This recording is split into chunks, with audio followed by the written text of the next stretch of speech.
9th. How are you all? So आज हम पढ़ने वाले हैं क्लास 9th का SST का चैप्टर अंडरस्टैंडिंग डेमोक्रेसी. आप लोगों की SST की बुक्स चेंज हो चुकी है और न्यू बुक्स अब तक आपके पास आ चुकी होंगी.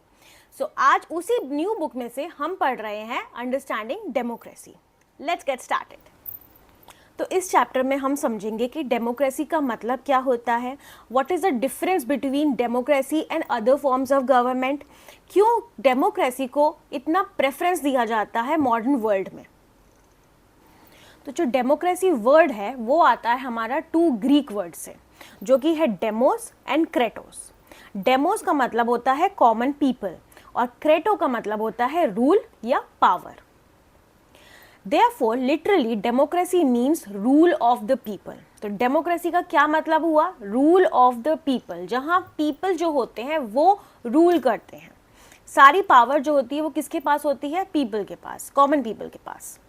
It is a system where the supreme power is held by people and exercised by them directly or indirectly through a system of representation, usually involving periodically held free elections. तो यहाँ आपको बताया है कि इसमें सुप्रीम पावर किसके हाथ में होती है? पीपल के हाथ में. और कैसे वो अपनी पावर को एक्सपीरियंस करते हैं? या तो डायरेक्टली या इनडायरेक्टली. अब इसमें डायरेक्टली और इनडायरेक्टली में सबसे कॉमन जो प्रोसेस आता है वो आता है आपका पीरियोडिक इलेक्शंस की तरफ से. हमारे देश में इलेक्शंस होते हैं, हम उसमें हम अपने वोट देते हैं और हम अपनी एक पार्टी, अपना एक पॉलिटिशियन इलेक्ट करते हैं जो कि हमारा रिप्रेजेंटेटिव बनता है. Some basic and core principles. To truly understand democracy we need to understand the basic pillars it stands on. So जो डेमोक्रेसी है वो स्टैंड करती है एक 4 पिलर्स पे. कौन कौन से हैं? Sovereignty of the people, equality, liberty and freedom and rule of law. So हम फर्स्ट पॉइंट डिस्कस करते हैं यहाँ पे, that is sovereignty of the people. The people are the ultimate source of political power. जैसा मैंने आपको आगे बताया था, जो कॉमन पीपल हैं वो होते हैं ultimate source of power. No external body और dictator can force decision upon them. आपके ऊपर कोई भी पार्टी आके अपना डिसीजन नहीं थोप सकती. कोई तीसरा बंदा आपको आके बोले कि आप इसको वोट दो, तो ऐसा नहीं है. आप उसको वोट दो जिसको आप खुद चाहते हो. सो कोई डिक्टेटर आपको फोर्स नहीं कर सकता अपना डिसीजन आप पे इम्पोज करने के लिए. Second is equality. Every citizen is treated before the law regardless of their caste, gender, religion और इकोनॉमिक स्टेटस. कोई भी इंसान, चाहे वो मेल हो, फीमेल हो, शेड्यूल कास्ट हो, शेड्यूल ट्राइब्स हो, कॉमन मैन जो है आपका, कोई भी रिलीजन का हो, हिंदू हो, मुस्लिम हो, क्रिश्चियन हो, anyone can come and cast their vote. Law में इन सब को इक्वली देखा जाता है. So equality. Third point is liberty and freedom. Citizens enjoy essential rights like freedom of speech, freedom from associations and freedom to follow any religion. Citizens को democracy में एक फ्रीडम होती है. क्या? Freedom to speech. कोई आपको आपकी speech के लिए आपको रोक नहीं सकता. आप जो अपने व्यूज आप पहुंचाना चाहते हो आप वो कर सकते हो. फ्रीडम टू फॉर्म एसोसिएशंस, आप अपने एसोसिएशंस फॉर्म कर सकते हो और एनी रिलीजन फॉलो कर सकते हो. कोई आपको फोर्स नहीं करेगा कि आपको ये पर्टिकुलर रीजन फॉलो करना है. इट्स अप टू यू कि आप कौन से रिलीजन से इन्फ्लुएंस होते हो और आप क्या फॉलो करना चाहते हो. Now the fourth point is rule of law. The law is supreme. No individual, not even the prime minister और president in the above is above the law. तो लॉ जो है वो है आपका सुप्रीम. लॉ का डिसीजन चाहे वो प्राइम मिनिस्टर हो, प्रेसिडेंट हो या कोई भी इंपॉर्टेंट पर्सन हो, कोई भी वीवीआईपी पर्सन हो, कोई भी उसको इन्फ्लुएंस नहीं कर सकता, कोई उसको काउंटर नहीं कर सकता. लाइक अगर एक law is the supreme power, उन्होंने कोई डिसीजन दे दिया है तो आपको वो फॉलो करना पड़ेगा. So now next topic it, what constitutes the people. In democracy, we frequently say rule by the people. But who exactly are the people, जो हम बार बार बोल रहे हैं कि rule by the people, for the people, तो ये पीपल हैं कौन? This section highlights the concept of inclusive citizenship. सबसे पहला आता है आपका UAF, that is universal adult franchise. क्या होती है universal adult franchise? The principle states that all adult citizens in India, anyone aged 18 or above, have the right to vote without any discrimination based on wealth, education, gender or social background. तो universal adult franchise क्या कहती है कि जो भी adult citizen है, अब India में एडल्ट सिटीजन कौन होते हैं? All those who are aged above 18 और अबव, या तो आप 18 साल से हो या 18 साल से ऊपर हो, तो you are consider as an adult. तो कोई भी एडल्ट, चाहे वो अमीर हो, गरीब हो, एजुकेटेड हो, अनएजुकेटेड हो, मेल हो, फीमेल हो, उसका सोशल बैकग्राउंड कैसा भी हो, वो वोट कर सकता है. he or she has a right to vote. Understood? Next है हमारा one vote one value. So every individual's vote carries exactly same weight. The vote of a multi-millionaire businessman has the same value as the vote of a poor farmer. तो one vote one value का मतलब होता है कि एक vote की जो अहमियत है वो सेम होगी, एग्जैक्टली सेम होगी, उसका जो वेटेज होगा वो एग्जैक्टली सेम होगा. एक जो वोट एक गरीब देगा और एक वोट जो अमीर देगा, उन दोनों का जो वेटेज होगा वोट का, that would be same. Every individual's vote carries exactly same weight. Vote of a multi Millionaire businessman, जो एक बहुत बड़ा पैसे वाला बिजनेसमैन है, उसके वोट की वैल्यू भी सेम होगी as compare to a vote of a poor farmer. Understood? Next is inclusivity. A true democracy ensures that minority groups have an equal say and their rights are fully protected against the tyranny of the majority. मतलब अगर कोई minority groups हैं regional wise या ethically, जो minority हमारे India में होते हैं, ट्राइबल ग्रुप्स होते हैं, उनकी भी राइट जो है उनको हम प्रोटेक्टेड रखें. Now next topic is roots of democracy in India. Many people believe that democracy is entirely Western concept brought to India by modern rulers. However, India has rich ancient historic roots of democracy functioning long before modern democracies were born. मतलब क्या है कि कुछ लोग ऐसा believe करते हैं कि ये जो है डेमोक्रेसी का कंसेप्ट है, ये एक मॉडर्न कंसेप्ट है और ये वेस्ट से हमारी देश में आया है. बट ऐसा बिल्कुल नहीं है.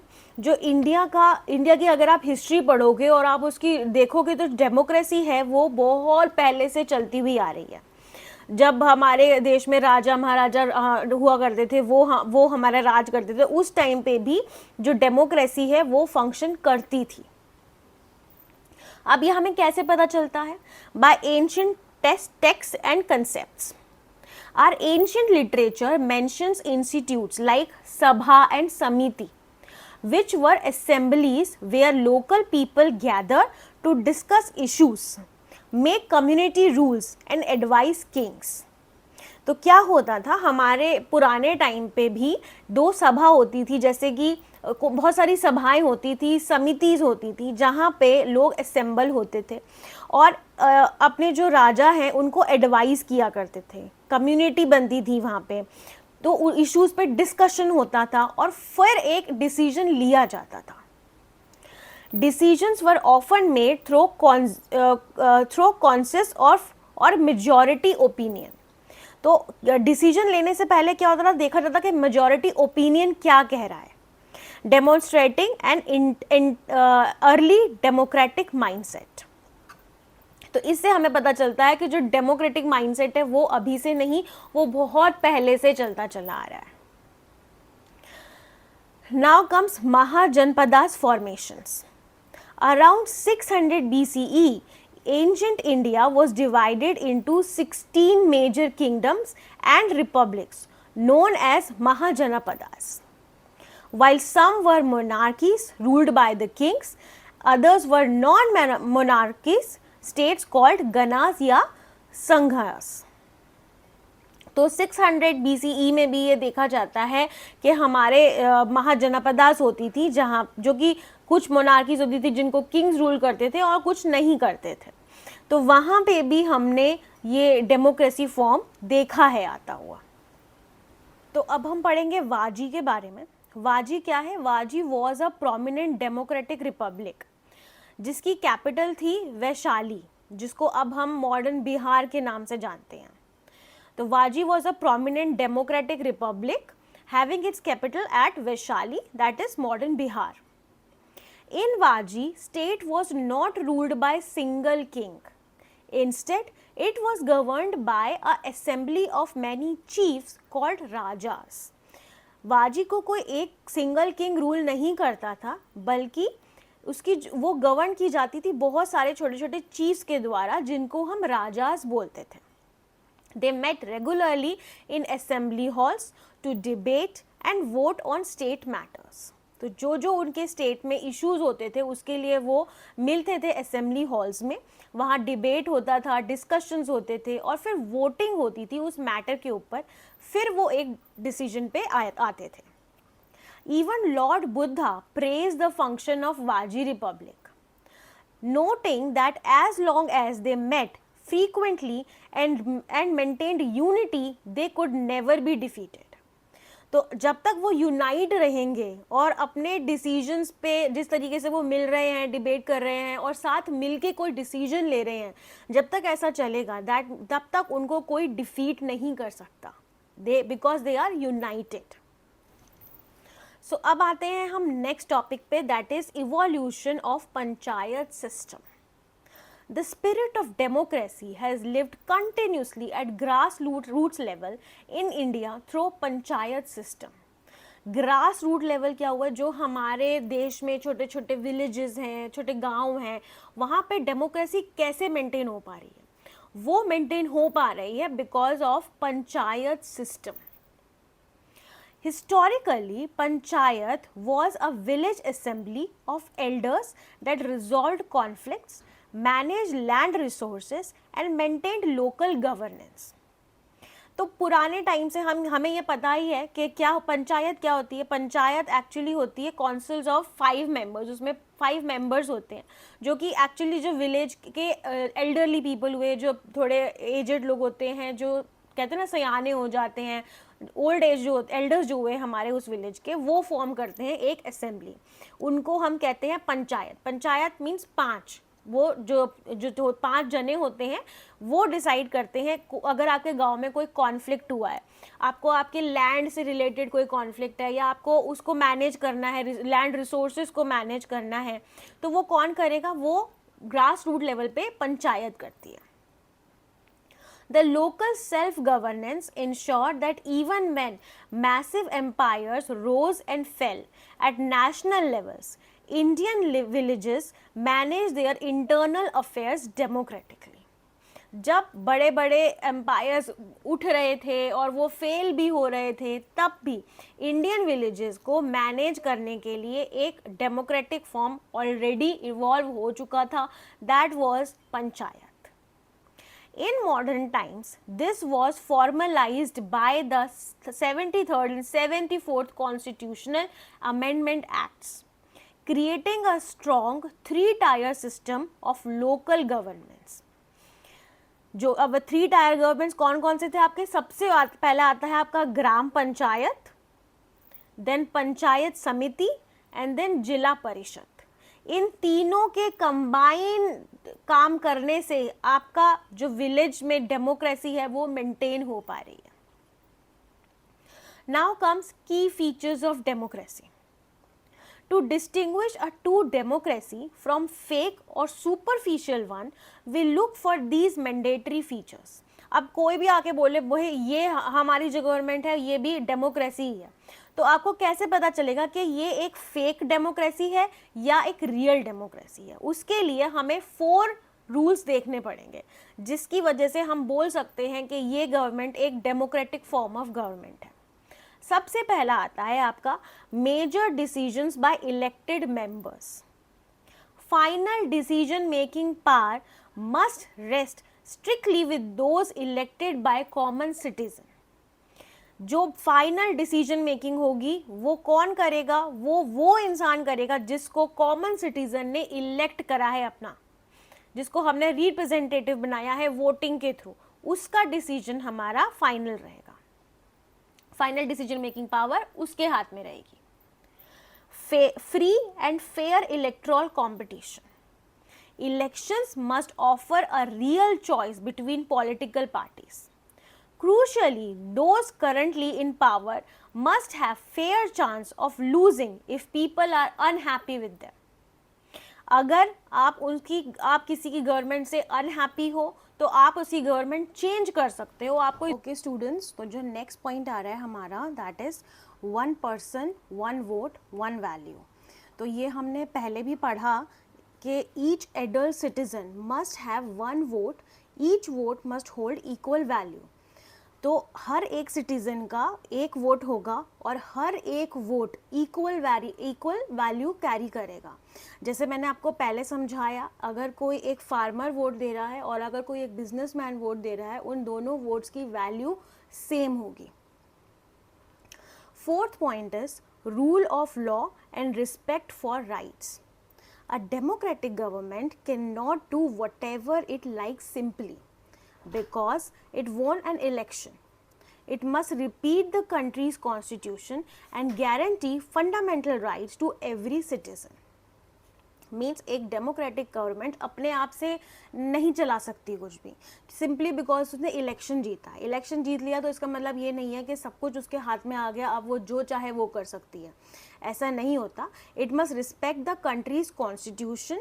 उस पॉलिटिकल पार्टी को जो कंट्री का कॉन्स्टिट्यूशन है उसको रिस्पेक्ट करना पड़ेगा और जो फंडामेंटल राइट्स हैं सिटीजन्स की वो भी फॉलो करनी पड़ेगी. Now comes forms of government और उनके बीच का comparison. Now there are 3 types of governments: democracy, monarch and dictatorship. तो डेमोक्रेसी में सोर्स ऑफ पावर लाई करता है कॉमन सिटीजन्स पे और वो अपनी ये पावर एक्सेस कर सकते हैं थ्रू इलेक्शंस. मोनार्की सिस्टम में क्या होता है, जो पावर होती है वो किंग और क्वींस के ऊपर होती है और जैसे जैसे उनकी हेरिडिटरी आती है, जैसे एक किंग है उसका बेटा हुआ तो वो जो पावर है वो उसके पास चली जाएगी. फिर जिसके पास जो भी वो रॉयल फैमिली से आता जाएगा वो पावर उसको वो लोग पास ऑन करते जाएंगे. तो इसमें मोनार्की में कॉमन सिटीजन्स के हाथ में कोई पावर नहीं होती है. फिर आता है आपका डिक्टेटरशिप. डिक्टेटरशिप में जो पावर होती है वो फोर्सबली ले ली जाती है बाय मिलिट्री या पॉलिटिकल पार्टी से. कोई पॉलिटिकल पार्टी हो वो उसका कंट्रोल ले लेती है और फिर वो अपनी डिक्टेटरशिप चलाती है, वो अपने रूल्स फोर्सबली लोगों पे अप्लाई करती है. अब आता है decision making. Debate in parliament open to public criticism. मतलब अगर कोई भी आपको डिसीजन लेना है कि कोई बिल पास करना है तो क्या होगा, पहले पार्लियामेंट में डिबेट होगा और वो ही जो आप बिल पास कर रहे हो या कुछ जो आप कोई नया लॉ लाना, रूल्स रेगुलेशन बनाना चाहते हो तो वो पब्लिक के लिए ओपन होता है. पब्लिक उसमें उसको क्रिटिसाइज कर सकती है या सो स्टूडेंट्स, नेक्स्ट आता है हमारा राइट्स ऑफ सिटीजन. तो डेमोक्रेसी के अंदर जो राइट्स होती हैं हमारे कॉमन लोगों की, कॉमन पब्लिक की, वो हर एक इंडिविजुअल के पास होती है. हम अपनी फंडामेंटल राइट्स को एक्सेस कर सकते हैं, जैसे right to speech, right to express our feelings. But monarchy और डिक्टेटरशिप में ऐसा नहीं होता. मोनार्की में जो आपकी राइट्स होती हैं वो एंटायरली डिपेंडेंट होती हैं आपके रूलर के ऊपर. वो जो चाहेंगे वो ही होगा. आप खुद अपनी राइट्स एक्सेस नहीं कर सकते हो, वो आप पे इम्पोज करते हैं एक्चुअली में. एंड डिक्टेटरशिप में भी ऐसा ही होता है कि आपके ऊपर वो फोर्सिबली ला दी जाती है और अगर आपको वो पसंद नहीं है तो आप उसके खिलाफ प्रोटेस्ट भी नहीं कर सकते हो, उसको किसी तरीके क्रिटिसाइज भी नहीं कर सकते हो. थर्ड आता है आपका अकाउंटेबिलिटी. तो democracy is highly accountable to the citizens. अगर आपने कुछ गलत किया है, ऐसा अगर सिटीजन्स को लगता है कि आपने कुछ ऐसा बिल पास किया जो उनको पसंद, जो सिटीजन्स को पसंद नहीं आया या उन्होंने कुछ ऑब्जेक्ट किया है, तो आपको उसके ऊपर आंसर्स देने पड़ेंगे कि क्या रीजंस थे वो चीज आपको फॉलो करने के लिए या ऐसा कुछ रूल्स लगाने के लिए। अब मोनार्की और डिक्टेटरशिप में क्या होता है, आपके ऊपर कोई अकाउंटेबिलिटी नहीं होती है। जो आपके रूलर ने आपको बोल दिया मोनार्की सिस्टम में, वो इम्प्लीमेंट हो जाएगा कॉमन पब्लिक पे। डिक्टेटरशिप में भी ऐसा ही होता है, देयर इज जीरो अकाउंटेबिलिटी और ऑपोजिशन भी, ऑपोजिशन इज ऑफन सप्रेस। अगर आप उसको क्रिटिसाइज करते हो या आप कुछ उसके खिलाफ आवाज उठाते हो तो आपको उसके लिए अरेस्ट भी किया जा सकता है। सो स्टूडेंट्स, यहाँ फिनिश होता है हमारा ये डेमोक्रेसी का चैप्टर। आई होप आपको ये इन्फॉर्मेशन अच्छी लगी होगी। Please like the video and do subscribe to my channel so that मैं ऐसे ही एजुकेशनल वीडियोस आप तक ला सकूं। Bye bye, see you next time.